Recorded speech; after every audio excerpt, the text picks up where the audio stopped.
Abençoados e abençoadas, graça e paz. Meus amados e queridos irmãos, seja você da graça de Deus ou das instituições religiosas, o meu abraço a cada um de vocês. Eu amo todos vocês. Somos todos irmãos. Excomungamos de uma mesma fé. Eu quero agradecer a todos que são inscritos no meu canal e que compartilham e divulgam os vídeos gravados por mim para que outras pessoas sejam alcançadas. Dê um like aí, não esqueça de dar um like. Às vezes você visualiza, mas esquece de dar um like. O like é tão importante para o YouTube, para que ele possa recomendar os nossos vídeos a outras pessoas. Divulgue, compartilhe, aumente o número de inscritos. Vamos espalhar esse evangelho do Cristo ressuscitado para que outras pessoas sejam alcançadas. Eu quero falar hoje, dia 9 de junho de 2022, sobre o tema preso em plena liberdade, sem poder tomar decisões. Eu, durante a mensagem, vou citar alguns textos bíblicos para que você possa depois ler e, assim, então, poder fundamentar tudo aquilo que nós pretendemos dizer. É interessante este assunto, porque nós, da graça de Deus, falamos que somos livres, que vivemos uma liberdade plena do Evangelho da graça de Deus, pensando, raciocinando, revendo conceitos, é livre no que pensamos, no que cremos.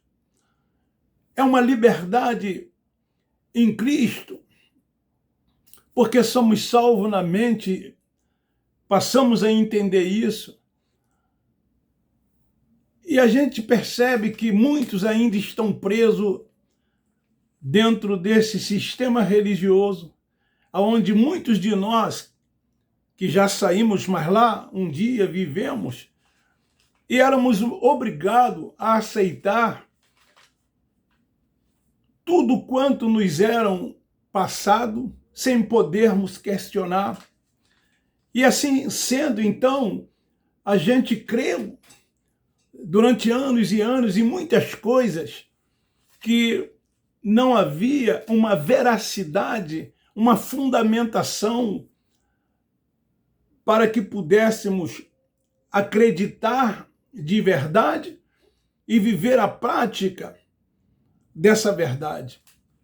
Porque a verdade, ela liberta. Por isso que o próprio Cristo Nazareno, ele disse, João 8,32, conhecereis a verdade e a verdade vos libertará. A verdade que liberta é na mente. Só que este versículo, citado pelos religiosos, ele tem uma outra conotação. Fala de aceitar Jesus, de levantar as mãos, de tomar uma decisão ao lado de Cristo. Fala de se tornar membro de uma instituição religiosa, de se batizar, de participar de cerimoniais. Então eles englobam este versículo 8,32 de João em tudo isso que eu acabei de dizer. Mas não são livres da mente. A salvação é na mente. Então, por isso que o tema é esse. Preso em plena liberdade, sem poder tomar decisões, sem poder rever conceitos. Os religiosos, eles têm medo de rever conceitos, de voltar atrás. de investigar e analisar até onde aquilo está certo, até onde aquilo foi correto, se foi ou não foi. O maior erro dos evangélicos religiosos é de não ler, é de não examinar, é de não ler a Bíblia. Eles carregam a Bíblia, mas não leem a Bíblia. A grande maioria deles não leem Bíblia. Eles carregam a Bíblia nos dias das reuniões. E lá abrem quando alguém diz que vai ler num capítulo, num livro tal, versículos tal, então eles abrem para acompanhar, fecham, botam no banco, terminam as reuniões, voltam para casa, colocam na gaveta, em cima do móveis. Tem gente que anda com Bíblia sobre o painel do carro, mas não lê a Bíblia. O meu povo erra por falta de conhecimento. O povo de Deus errava por falta de conhecimento. Não é isso que diz lá no livro de Oséias? E depois o profeta Cristo Nazareno também diz: erreis em não conhecer as Escrituras, porque as pessoas fazem conosco quando nós não examinamos, quando nós não lemos, quando nós não conhecemos, o que na verdade eles querem que eles façam. Os seus interesses, as suas conveniências. Então nós temos muitos exemplos disso. Por exemplo, o dízimo, né? É bíblico? Sim, é bíblico para os judeus, para as 11 tribos, como já temos vários vídeos sobre isso, não é sobre dízimo que eu quero dizer, mas estou citando como exemplo. Mas eles trazem para os nossos dias. Por quê? Porque fala-se de dinheiro. Será que se fosse alimentos, se fosse produtos da terra, eles pediriam? Porque eles teriam o trabalho nos dias de hoje de vender para arrecadar dinheiro. Mas dízimo para eles serve também para os nossos dias e é isso aqui, ó, din-din. É o faz-me rir. E colocam isso como uma obrigação, colocam isso como uma lei, colocam isso como uma doutrina e que tem que se cumprir. Senão, eles espraguejam as pessoas e colocam maldições na vida das pessoas.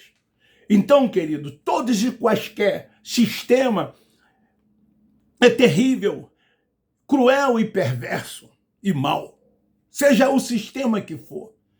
Você tem que falar a linguagem do sistema, tem que ler na cartilha do sistema, porque você tem que servir e ser subjugado. As suas ideias, crenças não podem ser diferentes. Tem que bater igualmente a deles, aquilo que eles ensinam. Eles fazem normas, eles fazem regimes internos, eles fazem regulamentos, eles fazem uma série de coisas para que as pessoas sejam enquadradas naquilo que eles querem. Você tem que aceitar e praticar tudo aquilo que eles ensinam. Então, com isso, você vai se tornando cada vez mais escravo desse sistema.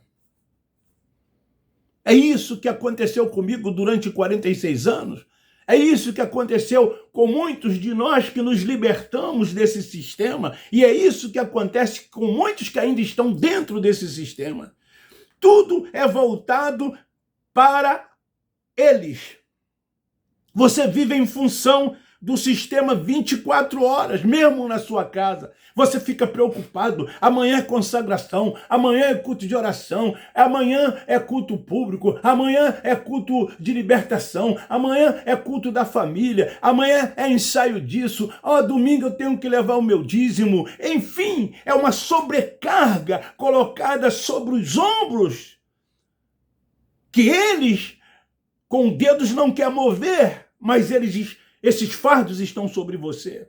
O próprio Nazareno disse isso nos seus dias. Fardos pesados, atados pelos líderes religiosos sobre os ombros das pessoas. E ele, então, o Nazareno disse, Mateus 11, 28, no livro histórico, vinde a mim, todos vós que estáis cansados, sobrecarregados e oprimidos, eu vos aliviarei. Ele veio para cumprir a lei no lugar do seu povo que não conseguia cumprir, para que todo esse fardo fosse tirado de sobre eles e eles vivessem então aliviados. É o preso em plena liberdade, é ou não é? Não há algemas, literalmente falando, nos pulsos de quem quer que seja que lá está. Não há um revólver colocado sobre eles.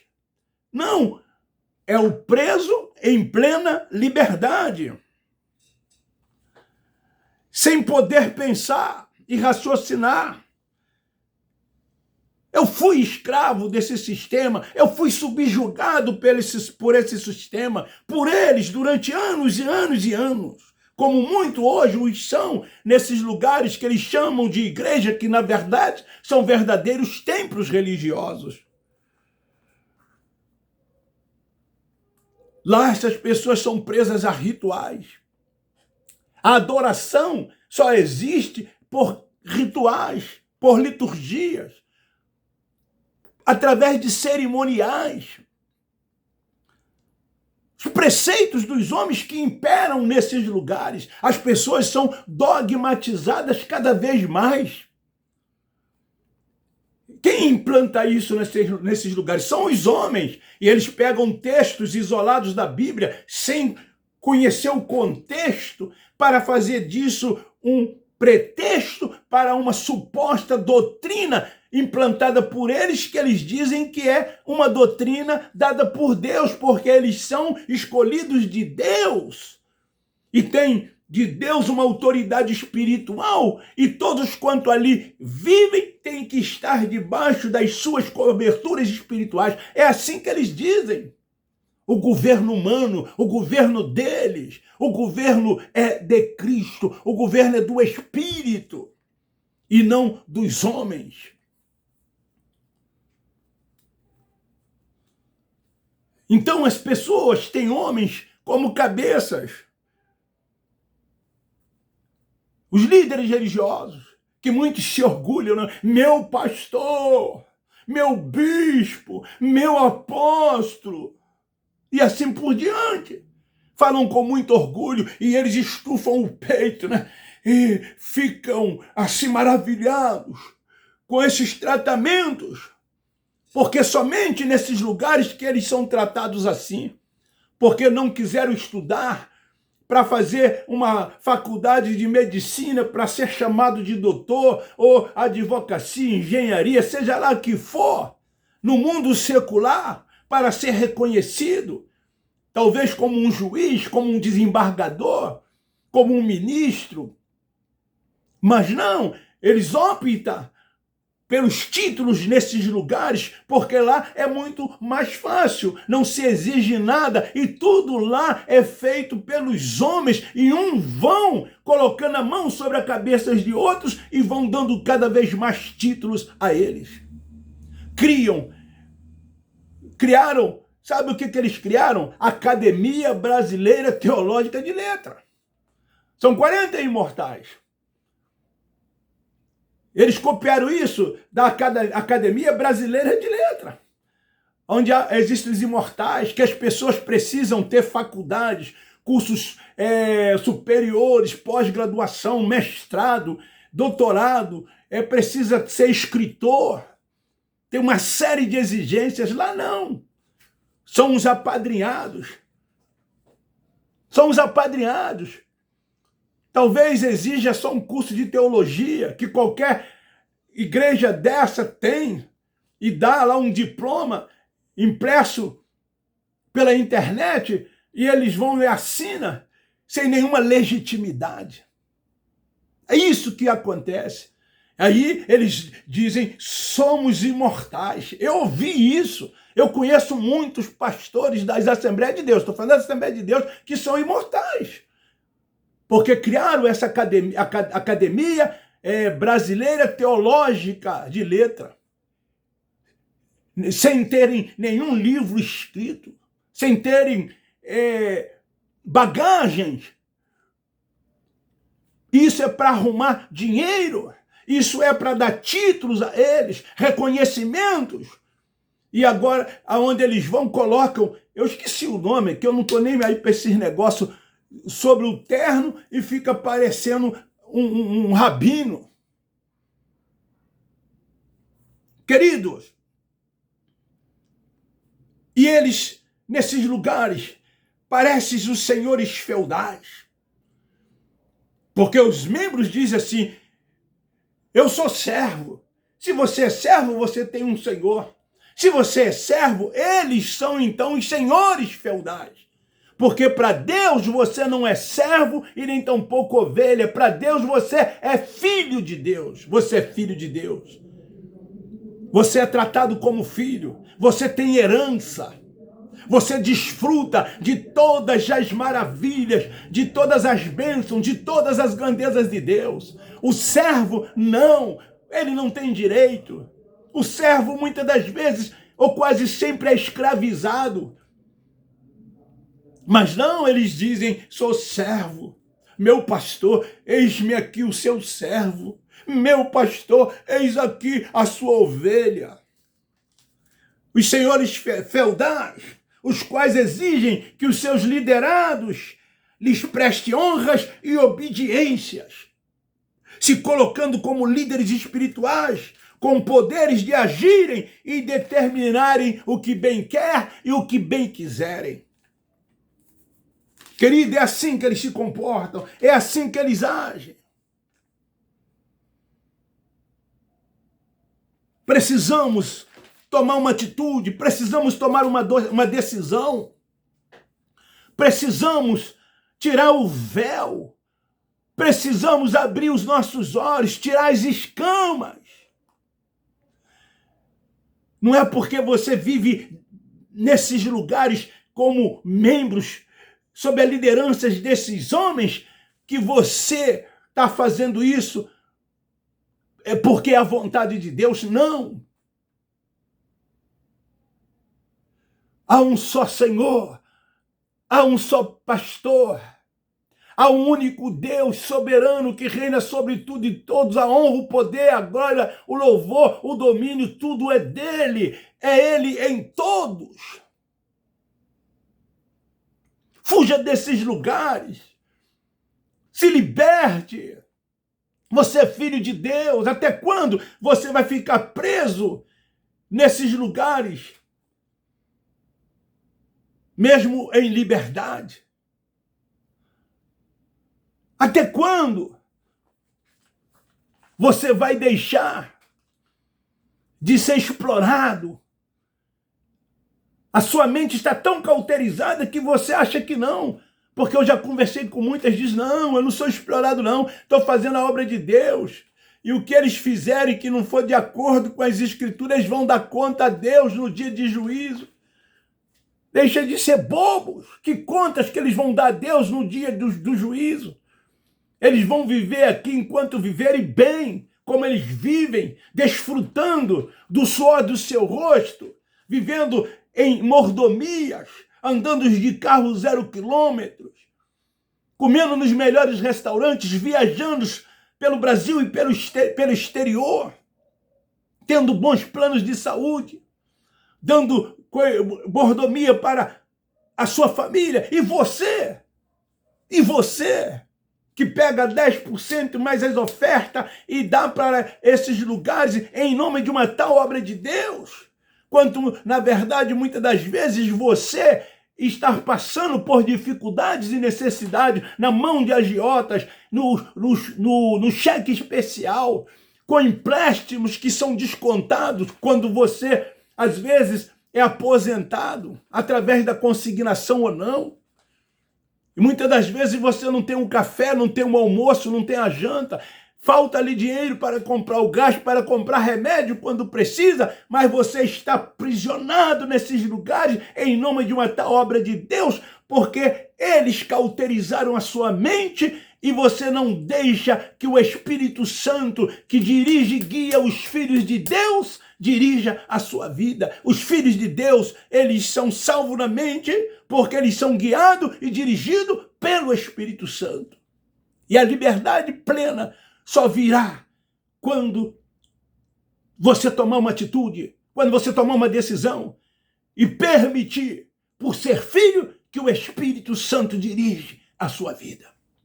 O apóstolo da graça de Deus, escrevendo aos Romanos, ele disse isso. Filhos de Deus, guiado e dirigido pelo Espírito Santo. Deixe que essa liberdade te traga esta libertação, para que você seja salvo na mente, para que você reconheça o único Deus soberano como Senhor da sua vida, como seu único pastor. E você começa então a entender que todos nós somos irmãos, e você nunca mais vai desfazer de quem quer que seja. Você vai aprender a tratar as pessoas de igual modo, você vai aprender a socorrer os pobres, os necessitados. Você vai aprender a amar o próximo como a ti mesmo, de verdade, não na teoria, achando, porque você lá dá oferta, porque você lá dizima, você está socorrendo os necessitados. Você está socorrendo um necessitado, aspas, ou a família desse necessitado. Enquanto no meio da sua família há pessoas que passam necessidade, pessoas que você conhece, e você às vezes não socorre. Esta é a verdadeira obra de Deus. Esta é a verdadeira obra de Deus. O bom samaritano socorreu aquele que estava caído à beira do caminho, sem questionar, sem perguntar quem ele era. É a parábola do amor ao próximo. Devemos amar até mesmo os nossos inimigos, se é que nós temos. Faça uma reflexão sobre esta palavra. Hoje, toma uma atitude, toma uma decisão. Vai ler a Bíblia, vai pesquisar, vai estudar, para que você possa entender qual é a perfeita, boa e agradável vontade de Deus, para que você possa crescer na graça e no conhecimento, para que o amor de Deus, na verdade, possa reinar de fato na sua vida. E você ser um cristão de verdade, um cristão verdadeiro, tendo Deus como o seu governo, o governo do Espírito, o ministério do Espírito. Agora, depois da cruz, o ministério é do Espírito.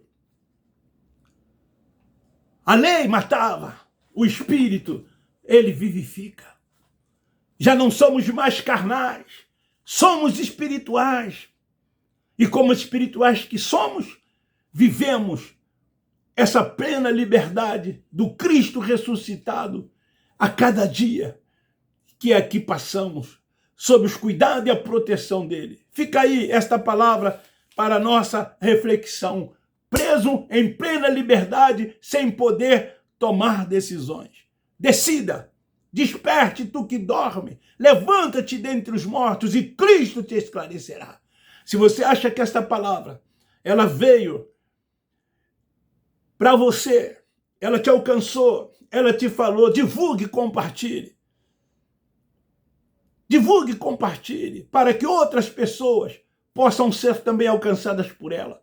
Vocês prestaram atenção que nós que pregamos o Evangelho da graça de Deus, nós não desmerecemos quem quer que seja, não denegrimos a imagem de quem quer que seja, não ofendemos a ninguém, nos colocamos no mesmo patamar, dizemos que somos irmãos e enaltecemos o único Deus soberano. A honra é dele, o poder, a glória, o louvor, a primazia é dele. Importa que ele cresça, importa que ele apareça, importa que ele se destaque.